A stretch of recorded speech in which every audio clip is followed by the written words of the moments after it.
Hello, EXHIBE FLIX again. Before we start, we invite you to visit us at exhibeflix.com, our own channel, to watch great movies and follow us on Facebook and Instagram.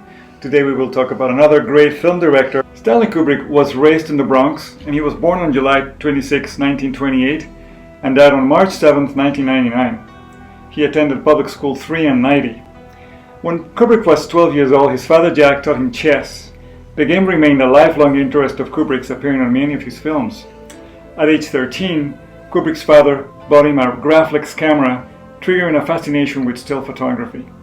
And he became a really good photographer. He actually worked for Look magazine in the 40s and 50s. And he also developed a great love for film. He started attending many film screenings, and also his friends noticed that he became really obsessed with the art of filmmaking. He actually did not go to school. He went to many presentations, he read a lot of books. He became fascinated by the films of Sergei Eisenstein and studied him really well.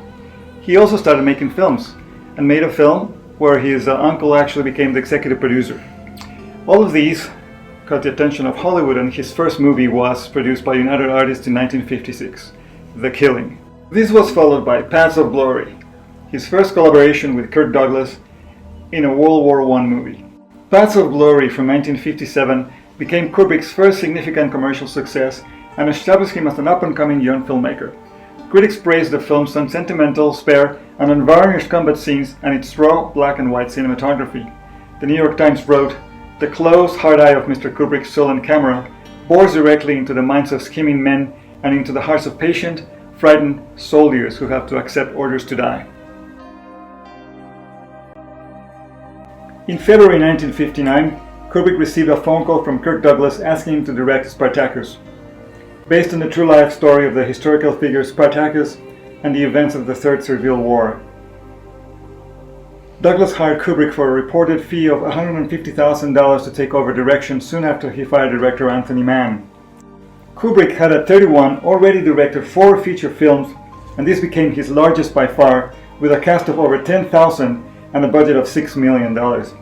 At the time, this was the most expensive film ever made in America, and Kubrick became the youngest director in Hollywood history to make an epic. Tony Curtis, who's another star of Spartacus, loved him, and he used to say about him, his greatest effectiveness was his one-on-one relationship with actors. And that's true, many loved him, including Ryan O'Neal, among many other actors. Next in the very interesting string of movies made by Kubrick comes Lolita. That's from 1962, and he made it in England because he wanted complete control of every aspect of the film. Lolita actually features Peter Sellers, James Mason, Shelley Winters, and very interestingly, he actually lets Peter Sellers do a lot of improvisation in this particular movie. The next movie we'll talk about is actually a very loved movie and categorized as one of the funniest and one of the best comedies ever. It's actually called Dr. Strangelove, or How I Learned to Stop Worrying About and Love the One from 1964. This is another chance for Peter Sellers to work with Kubrick again, and actually Peter Sellers plays 3 different roles in the movie. This movie has a lot of fans. The movie actually has to do with Kubrick's preoccupation with the issue of nuclear war and the Cold War, as it happened in the 1950s. He even was so worried about that he moved to Australia because he didn't want to live in the United States anymore. Another very cool movie from 1968 that Kubrick directed and was very influential and very important was 2001, A Space Odyssey. Not only because of the important story, but also the way it looked technically. Actually, Kubrick got an Oscar for his technical achievement, which is very, very interesting. That's his only personal Oscar. People like Spielberg, people like Lucas find it so interesting that even movies like Star Wars have that look. It influenced the modern directors, and it changed filmmaking forever. The system that Kubrick used for his camera work was Super Panavision 70, and the viewer would experiment a dazzling mix of imagination and science through groundbreaking effects. This movie, Space Odyssey, is described as one of the most admired and discussed creations in the history of cinema. Now, not only that, but also it's really considered the greatest and most influential films ever made. One project that Kubrick never got to do was the story of Napoleon. he admired him. And what better fit, since basically Kubrick is someone who had a passion for control, for power, for obsession, for strategy, and for the military. So in 1961 he wrote a screenplay, and he really pictured having 40,000 extras, thousands of horses, depicting the start of Napoleon. Crazy people and sexy people and people who love war, which we know really were part of our 60s and 70s tradition, really loved these movies. His movies were reflecting some of the craziness that was going on around those times, in the times of Vietnam, times of war. And Clockwork Orange became one of the most controversial films of its time, in part because of an ongoing debate about violence and its glorification. In this particular case, the depiction of teenage violence. The movie got banned from England because there were a series of copycat crimes based on the film. But nevertheless, even with that kind of controversy, Clockwork Orange received 4 Academy Award nominations in 1971, including named by the New York Film Circle the best film of 1971. Roger Ebert thought of the next movie as one of the most beautiful films ever made, and that's the movie Barry Lyndon. It actually is featured and located in the 18th century, which Kubrick didn't know anything about, but after the movie he was an expert on the 18th century. The movie was filmed in England. The Shining was released in 1980, and it was based on Stephen King's book. And actually Kubrick loved horror, and he was offered to direct The Exorcist, but he never made it.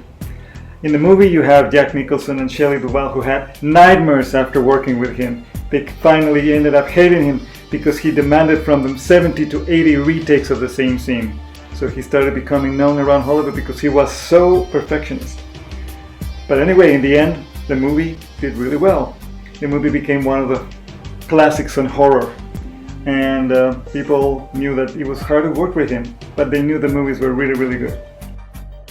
But all in all, still, Kubrick let some of the actors do some improvisation. For example, Nicholson says, "Here's Johnny," and that was his own doing. But actually, Shelley Duvall did get sick, get depressed, because Kubrick's actions on set were pretty abusive of his actors. Basically, he was saying he was trying to get the emotion out of the actors, but actors got depressed, and they were really hating him at the end. So yes, it took Kubrick 10 years to make the movie. It took him 5 years to write the story and 5 years to produce.